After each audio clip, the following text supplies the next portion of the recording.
തുടർച്ചയായ 10-ാം ദിവസവും പശ്ചിമേഷ്യയിൽ യുദ്ധത്തിന് അന്ത്യമില്ല. അതായത് ചർച്ചകളൊന്നും, അതായത് പലപ്പോഴും നമ്മൾ മുന്നേ കണ്ടിട്ടുണ്ട് ഈ വെടിനിർത്തൽ കരാറുകളൊന്നും നടപ്പായിട്ടില്ല. അതായത് 2 ദിവസം നിർത്തിവെച്ചിട്ട് വീണ്ടും തുടങ്ങുന്ന ഒരു അവസ്ഥയുണ്ട്. അപ്പം അമേരിക്ക അങ്ങോട്ടടിക്കുന്നു, ഇറാൻ തിരിച്ചടിക്കുന്നു. അപ്പം ഈ രീതിയിൽ പശ്ചിമേഷ്യയിലെ യുദ്ധം ഇങ്ങനെ അവസാനം ഇല്ലാതെ നടന്നുകൊണ്ടിരിക്കുകയാണ്. അപ്പം അടുത്ത മാസം ഐക്യരാഷ്ട്രസഭ കൂടാനിരിക്കുന്ന സമയത്തും യുദ്ധം അവസാനിച്ചിട്ടില്ല.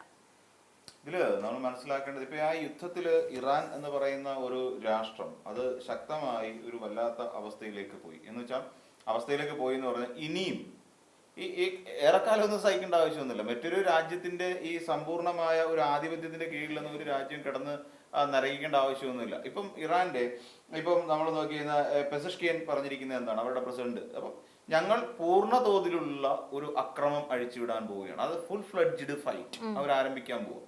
അപ്പം ഇങ്ങനെ അതായത് അവർ ഉദ്ദേശിക്കുന്നത് ഫുൾ സ്കെയിൽ വാർ എന്നാണ്. പൂർണ്ണ തോതിലുള്ള എന്ന് വെച്ചാൽ ഇറാന്റെ എല്ലാ ആയുധ ശേഖരവും ഉപയോഗിച്ചുകൊണ്ട് ശക്തമായ തോതിൽ അമേരിക്കക്കെതിരായി തിരിച്ചടി നൽകുക എന്ന് പറയുന്ന എന്താ പറയുക ഏറ്റവും അപകടകരമായ ഒരു സ്ഥിതിവിശേഷം. അമേരിക്കക്ക് അതിൽ നാശനഷ്ടം ഉണ്ടാവും എന്നുള്ള കാര്യത്തിൽ സംശയമൊന്നുമില്ല. ഇപ്പൊ തന്നെ കുവൈറ്റില് അപ്പം അതിന്റെ US താവളത്തിന് നേരെ ആക്രമണം നടത്തി കഴിഞ്ഞിരിക്കുന്നു.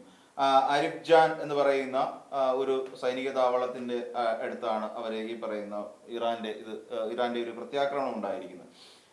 അപ്പൊ അവിടെയുള്ള ഹൈമാർസ് എന്ന് പറയുന്ന ഒരു മിസൈൽ സംവിധാനങ്ങളുണ്ട് ഇവിടെ, ഹൈമാർസ് എന്ന് പറയും. അപ്പൊ അതിന് എതിരായിട്ടാണ് ഈ പറയുന്ന ഒരു വ്യോമാക്രമണം ഇറാൻ സംഘടിപ്പിച്ചിരിക്കുന്നത്. എന്ന് വെച്ചാൽ ഒരു പൂർണ്ണ തോതിലുള്ള ഒരു യുദ്ധം തുടങ്ങിക്കഴിഞ്ഞിരിക്കുന്നു ഇറാൻ എന്നുള്ളതാണ് നമ്മൾ മനസ്സിലാക്കാൻ സാധിക്കും. കാര്യം ഏതൊരു രാജ്യവും ഇങ്ങനെ ഒരു ശത്രുരാജ്യം ഇങ്ങോട്ട് വന്നു കഴിയുമ്പോൾ അതിനെ പ്രതിരോധിക്കുകയും അതിനെ എതിരായി തീരെ പിടിച്ചു നിൽക്കാൻ കെൽപ്പില്ല എന്ന് നമ്മൾ തിരിച്ചടിച്ചേ പറ്റൂ, അല്ലാതെ നോക്കി നിന്നിട്ട് കാര്യമൊന്നുമില്ല. കാരണം എന്ന് വെച്ച് കഴിഞ്ഞാൽ ഇപ്പൊ ഇറാനെ സംബന്ധിച്ചിടത്തോളം ഇനി ബഹ്റൈനിലെ അവരുടെ വ്യോമ പ്രതിരോധ സംവിധാനത്തെ തകർക്കുന്ന രീതിയിലുള്ള, അതായത് റിഫയിലേക്കുള്ള US പേട്രിയറ്റ് എന്ന് പറയുന്ന ഒരു വ്യോമ പ്രതിരോധ സംവിധാനമുണ്ട് അവരുടെ. ആ പേട്രിയറ്റ് എന്ന് പറയുന്ന ആ വ്യോമ പ്രതിരോധ സംവിധാനത്തെ പാടെ തകർത്ത് കളയാൻ തകർത്ത് കളയാൻ വേണ്ടിയിട്ട് ഒരു മിസൈൽ ആക്രമണത്തിലൂടെ ഇറാന് കഴിഞ്ഞിട്ടുണ്ട് എന്നുള്ളതും ഇറാൻ ഇപ്പൊ ഈ പറയുന്ന ഒരു യുദ്ധത്തിലേക്ക് കടക്കുന്നു എന്നുള്ളതാണ്. പിന്നെ അതോടൊപ്പം തന്നെ ഈ സൗദിയിൽ ഉണ്ടാകുന്ന ഹൂതികളുടെ ഉപരോധം നിലനിൽക്കുന്നുണ്ട്.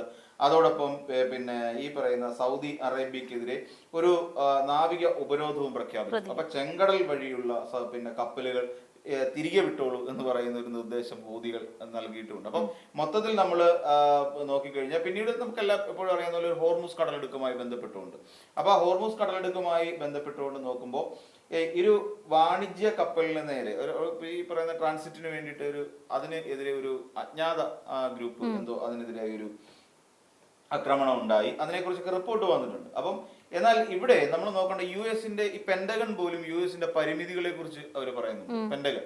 അപ്പൊ ഇത്രയും കാര്യങ്ങൾ അവിടെ ഇറാൻ ചെയ്യുന്ന സമയത്തും എന്നാൽ നമ്മൾ വിചാരിക്കും ഈ ഇറാനെക്കാട്ടിൽ ഏറ്റവും ശക്തമായ ഒരു രാജ്യമാണ്. ഞാൻ നേരത്തെ കഴിഞ്ഞ ദിവസം നമ്മൾ പറഞ്ഞ പോലെ ഒരു 1-ാം നമ്പർ രാജ്യമാണ്. അവരുടെ സൈനിക ബലവുമായിട്ട് തന്നെ ഒരിക്കലും തട്ടിച്ചു നോക്കാൻ കഴിയാത്ത അത്രയും ഒരു ശക്തമായ നിലയിൽ നിൽക്കുന്ന ഒരു രാജ്യമാണ് അമേരിക്ക എന്ന് പറയുന്നത്. ട്രംപിന്റെ സൈന്യം അമേരിക്ക എന്ന് പറയുന്നത്, അമേരിക്കയിൽ എല്ലാവരും ഒന്നും ഇതിനു മുമ്പ് പിന്നെ ഒരാൾ ഉണ്ടായിരുന്നല്ലോ അമേരിക്കയുടെ പ്രസിഡന്റ് ആയിട്ടിരിക്കുന്ന സമയത്ത്. അപ്പൊ അതിനുശേഷം ട്രംപ് വന്നതിന് ശേഷമാണല്ലോ ഈ ഇമാതിരി തോന്നിവാസങ്ങളെല്ലാം അമേരിക്ക കാണിച്ചു തുടങ്ങുന്നത്. അതിനു മുമ്പ് അമേരിക്ക എന്ന് പറയുന്ന രാജ്യമുണ്ട്.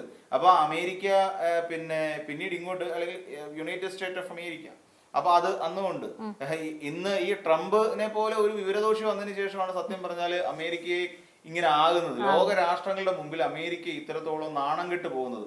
കാരണം എന്ന് വെച്ച് കഴിഞ്ഞാൽ ആവശ്യമില്ലാത്ത പ്രതിസന്ധികൾ ഉണ്ടാക്കുക ഒരു രാജ്യം. ഇപ്പൊ ഇസ്രായേലുമായി ചേർന്നുകൊണ്ട് ആവശ്യമില്ലാത്തൊരു പ്രതിസന്ധി ഉണ്ടാക്കുക. ഇത് ഒരു യുദ്ധം ഉണ്ടാകുമ്പോൾ ഏറ്റവും കൂടുതൽ ഭയക്കേണ്ട കാര്യങ്ങൾ എന്ന് പറയുന്നത് ഒരു സിവിലിയനെ അറ്റാക്ക് ചെയ്യപ്പെടുന്നു എന്നുള്ളതാണ്. സൈനികർ യുദ്ധത്തിൽ സ്വാഭാവികമായും മരണപ്പെടുന്നുണ്ട്. അപ്പൊ അമേരിക്കയുടെ ഒരു ശൈലി നമ്മളെടുത്ത് പരിശോധിച്ചാൽ ഒരു പറ്റം സിവിലിയന്മാർക്ക് ആകപ്പാടെ പ്രശ്നമുണ്ട്. അന്ന് പ്രാദേശികമായ യുദ്ധങ്ങൾക്ക് കൂടുതൽ പ്രാധാന്യം വരുന്നു. യുദ്ധം എന്ന് പറയുന്നത് ഒരിക്കലും നല്ല കാര്യമല്ല. ഇപ്പൊ ഇറാന് നേരെ നടക്കുന്ന അക്രമം അനുസരിച്ച് നോക്കുമ്പോൾ ഈ ഇറാൻ തിരിച്ച് പ്രതികരിക്കണ്ടേ? ഇറാൻ പ്രതിരോധിക്കണം, പ്രത്യാക്രമണം നടത്തണം. ഈ പ്രത്യാക്രമണം നടത്തുമ്പോൾ ഈ പറയുന്ന ഒരു ബന്ധമില്ലാത്ത കുവൈറ്റിൽ അമേരിക്കയുടെ ഇതിലേക്കാണ് ആക്രമണം നടത്തുന്നത്. എന്തുകൊണ്ട്? അമേരിക്കൻ ക്യാമ്പ് അവിടെ പ്രവർത്തിക്കുന്നതുകൊണ്ട് അമേരിക്കയുടെ സൈനിക ക്യാമ്പിലേക്കാണ് കുവൈറ്റിൽ ആക്രമണം നടക്കുന്നത്. ആ ആക്രമണം എന്ന് പറഞ്ഞാൽ നിർദോഷമല്ല, അമേരിക്കക്കാർക്ക് മാത്രമല്ല പരിക്ക് പറ്റുന്നത്. ഇപ്പൊ ഏതൊരു യുദ്ധത്തിലും അതിനകത്ത് പരിക്ക് പറ്റാൻ സാധ്യതയുള്ള കുറെ സിവിലിയന്മാരാണ്. നമ്മൾ സിറിയയിൽ നിന്നൊക്കെയുള്ള ചിത്രങ്ങൾ നമ്മൾ കണ്ടതാണ്. ഇസ്രയേലുമായി ബന്ധപ്പെട്ടുകൊണ്ട് ആശുപത്രി കെട്ടിടങ്ങൾക്ക് നേരെ ആക്രമണം നടത്തുന്നത് കണ്ടതാണ്. ഭക്ഷണപ്പൊതി ഇട്ട് കൊടുത്തതിന് നേരെ ഭക്ഷണപ്പൊതി ഹെലികോപ്റ്ററിൽ കൊണ്ടുവന്ന് ഭക്ഷണപ്പൊതി ഇടുമ്പോൾ അതിന്റെ കൂട്ടത്തിൽ ബോംബും കൂടി ഇട്ട് കൊടുത്ത് ജനങ്ങളെ കൊല്ലുന്ന ഒരു വൃത്തികെട്ട ഇസ്രായേലിയൻ യുദ്ധ നീതിയൊക്കെ നമ്മൾ കാണുകയും ചെയ്തതാണ്. അപ്പം ആ സാഹചര്യത്തിൽ നോക്കുമ്പോൾ ഈ പറയുന്ന സൈനികർക്ക് മാത്രമല്ലാതെ ഇവർക്ക് കൂടി, അതായത് സിവിലിയർക്ക് കൂടി ഒരു പരിക്കുകൾ ഏൽക്കുന്ന, അല്ലെങ്കിൽ അവർക്ക് നാശനഷ്ടം ഉണ്ടാകുന്ന സാഹചര്യത്തിലേക്ക് പോകും. വീടുകൾക്ക് നഷ്ടമുണ്ടാകാം, ഒരു രാജ്യത്തിന്റെ സമ്പദ്ഘടനയെ തന്നെ അത് ഇല്ലാതെയാക്കുന്നു എന്നുള്ളതാണ്. ബിൽഡിങ്ങുകൾ, അതോടൊപ്പം തന്നെ ഓഫീസ് സമുച്ചയങ്ങൾ, ഇതൊക്കെ ഇല്ലാതാകുന്നു. ആശുപത്രി കെട്ടിടമൊക്കെ തകരുമ്പോൾ ഉണ്ടാകാവുന്ന ഒരു സാഹചര്യങ്ങളെ കുറിച്ചും അവിടെ ഉണ്ടാകാവുന്ന ഒരു എന്താ പറയാ ആശുപത്രി കെട്ടിടങ്ങളിൽ മുഴുവൻ ഒരു സുരക്ഷിതത്വമില്ലായ്മയെ കുറിച്ചും ഒക്കെ നമ്മൾ വെറുതെ ആലോചിച്ച് നോക്കിയാൽ മതിയാവും. ഈ ആദ്യം യുദ്ധം ഉണ്ടാകുന്ന സമയത്ത്, അതായത് ഇസ്രയേൽ ഇറാൻ യുദ്ധം നടക്കുന്ന സമയത്ത്, അന്ന് ഇത് ഇപ്പൊ ഇവിടെ ഇരുന്ന് കാണുമ്പോൾ, അതായത് കേരളത്തിൽ ഇരുന്ന് കാണുന്ന സമയത്ത് നമ്മൾ പറയുന്നതെന്ന് വെച്ച് കഴിഞ്ഞാൽ അത് അവിടെയല്ലേ എന്ന് പറയുമായിരുന്നു. പക്ഷേ നമ്മളെയും ബാധിച്ചില്ലേ? വലിയ രീതിയിൽ ബാധിച്ചില്ല. പിന്നെ വലിയ രീതിയിൽ ബാധിക്കുമെന്നേ. ഇപ്പൊ തന്നെ എങ്ങനെയാണെന്ന് ചോദിച്ചാൽ നമ്മുടെ പലർക്കും ഇന്ന് തിരിച്ചു പോകാൻ കഴിയുന്നില്ല. ജോലിക്ക് പോകണ്ടേ, അവർക്ക് ജോലി ചെയ്യണ്ടേ. അപ്പൊ അവർക്ക് നമ്മളുടെ ഒരു സമ്പദ്ഘടന ശരിക്കും നമ്മുടെ നാട്ടിൻപുറം ഒക്കെ ഒന്ന് ഡെവലപ്ഡ് ആയതിന്റെ, അല്ലെങ്കിൽ കുറച്ചൊക്കെ സാമ്പത്തികം എന്ന് പറയുന്ന ഒരു കാര്യത്തിലേക്ക് വന്നത് പ്രവാസികളുടെ പണം കൊണ്ടാണ്. നമ്മൾ നോക്കിക്കഴിഞ്ഞാൽ മനസ്സിലാക്കാൻ സാധിക്കും. ഇപ്പം നമ്മുടെ നാട്ടിൽ കൂലിവേലയൊക്കെ ചെയ്ത് കഷ്ടിച്ചരഷ്ടിച്ചൊക്കെ ജീവിച്ചുകൊണ്ട് പോയ ഒരു കാലഘട്ടം ഉണ്ടായിരുന്നു. നമ്മുടെ ഒരു എന്റെയൊക്കെ ചെറുപ്പകാലം എന്ന് പറയും. ആ കാലഘട്ടത്തിൽ ഭക്ഷണം പോലും കിട്ടാത്ത ഒരു സാഹചര്യം പല കുടുംബങ്ങളിലും പല വീടുകളിലും ഒക്കെ ഉണ്ടായിരുന്നു. അപ്പം ഒന്നുകിൽ മിലിറ്ററിക്കാരായിരിക്കണം, അവർക്ക് സുഭിക്ഷമായിട്ട് പോകും, അല്ല സർക്കാർ ജീവനക്കാരായിരിക്കണം, അവർക്കൊക്കെയാണ് ഈ പറയുന്ന ഭക്ഷണമൊക്കെ കിട്ടി അവർ നന്നായിട്ട് വന്നു. ബാക്കി കുറേയധികം ആൾക്കാരുണ്ട്. അപ്പൊ ഒരു വറുതിക്കാലം എന്ന് പറഞ്ഞാൽ ഇപ്പം കർക്കിടക മാസം, അതല്ലെങ്കിൽ മഴ പിടിക്കുന്ന സീസൺ, അപ്പം ഇങ്ങനെയൊക്കെയുള്ള സമയങ്ങളിലൊക്കെ പലരുടെയും വീടുകളിൽ കഞ്ഞിക്ക് വകയുണ്ടാവുന്ന ഒരു സാഹചര്യമില്ല. അപ്പം അവരൊക്കെ സ്വാഭാവികമായിട്ടും ഈ പറയുന്ന വിദേശ രാജ്യങ്ങളിലേക്ക്, ഈ പറയുന്ന അങ്ങനെയാണല്ലോ ഗൾഫ് എന്നാണെന്ന് പറയുന്നത്, പേർഷ്യ എന്ന് പറയും.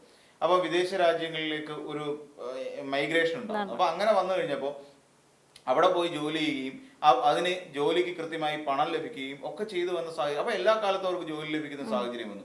അപ്പൊ അവർ നാട്ടിലേക്ക് പണം അയച്ചു തുടങ്ങി. അപ്പൊ പണ്ട് കാലത്ത് ചെറിയ ചെറിയ വീടുകളായിരുന്നെല്ലാം മാറി ഇന്ന് വലിയ വീടുകളായി. അപ്പൊ ഒരു പ്രവാസികളുടെ പണം വന്നു കഴിഞ്ഞപ്പോൾ എന്ത് സംഭവിച്ചു ചോദിച്ചാൽ നമ്മുടെ മാർക്കറ്റുകൾ ഡെവലപ്പ് ചെയ്തു. അപ്പൊ നമ്മൾ അധ്വാനിച്ചുണ്ടാക്കുന്ന പണം നമ്മൾ എക്സ്പെൻഡിച്ചർ ആയിട്ട് നമ്മളിവിടെ ഇറക്കുകയാണ്. നമ്മൾ സ്പെൻഡ് ചെയ്യുന്നത് നമ്മുടെ മാർക്കറ്റിലാണ്.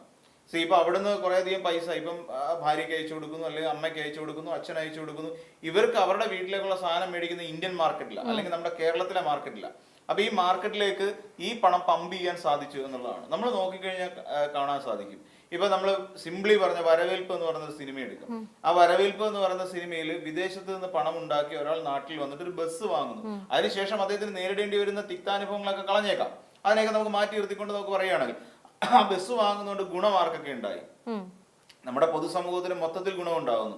അപ്പൊ അതിന് ഗൾഫ് മോട്ടോഴ്സ് എന്ന് പേരിടുന്നു. അപ്പൊ ഈ ഗുണങ്ങൾ അത് വളരെ സിംപ്ലിഫൈ ചെയ്ത് പറഞ്ഞാണ്. ഒരു ചെറിയ എത്രയോ ആൾക്കാർക്ക് വാഹനത്തിൽ യാത്ര ചെയ്യാൻ സാധിച്ചു, അവരുടെ യാത്രാ സൗകര്യം മെച്ചപ്പെടുന്നു.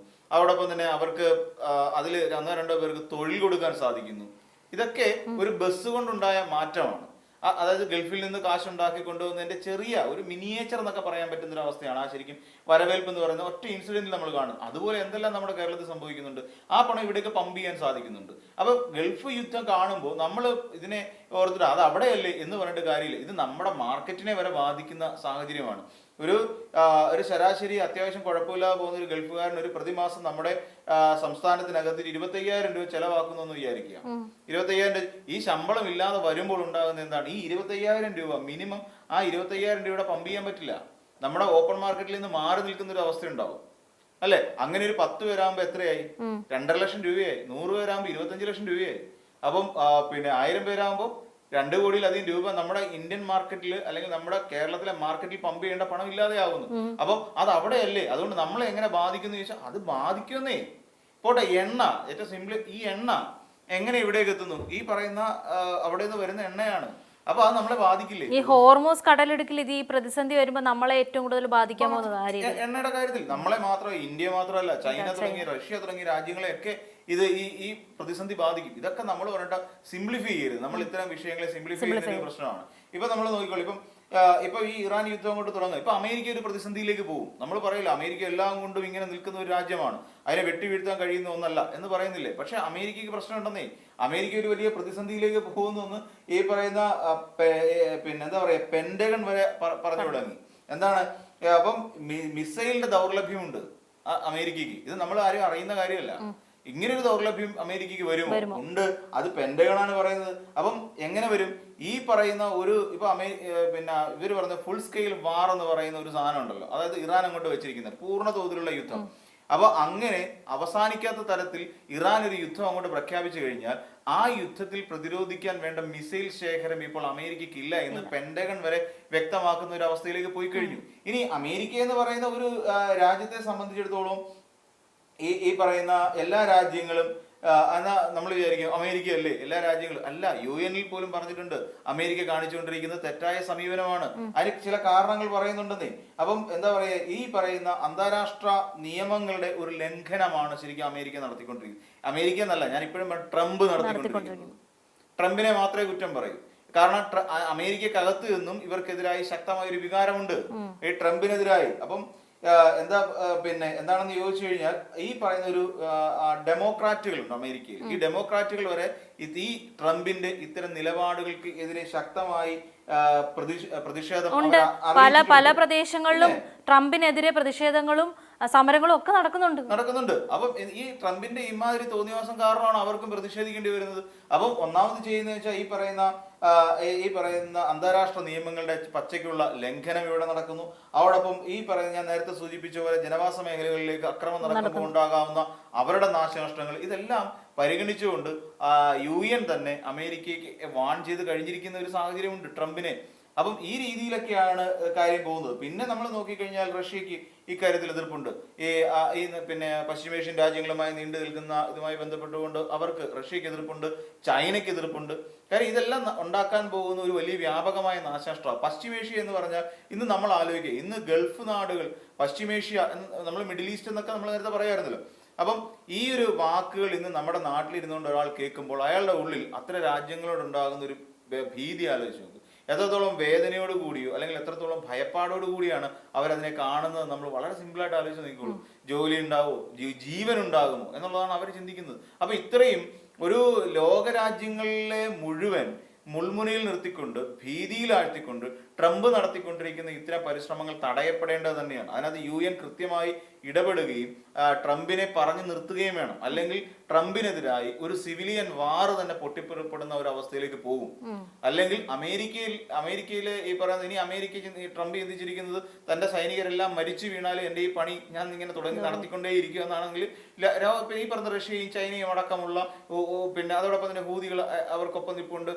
അതോടൊപ്പം ഈ പറയുന്ന ഹിസ്ബുള്ള ഇതെല്ലാം ഇവർക്കൊപ്പം ഇറാനൊപ്പം നിൽക്കുന്നതാണ്. ഇറാഖ് എന്താ പിന്തുണ കൊടുക്കാൻ പോകുന്നു, അമേരിക്ക, പിന്നെ പാകിസ്ഥാൻ, ഇവരെല്ലാം കൂടെ ചേർന്ന് ട്രംപിനെ ഇല്ലാതാക്കും. ആ ഒരു അവസ്ഥയിലേക്ക് കാര്യങ്ങൾ പോണോ വേണ്ടി ട്രംപ് തന്നെ ആലോചിക്കേണ്ട കാര്യമാണ് സത്യത്തില്.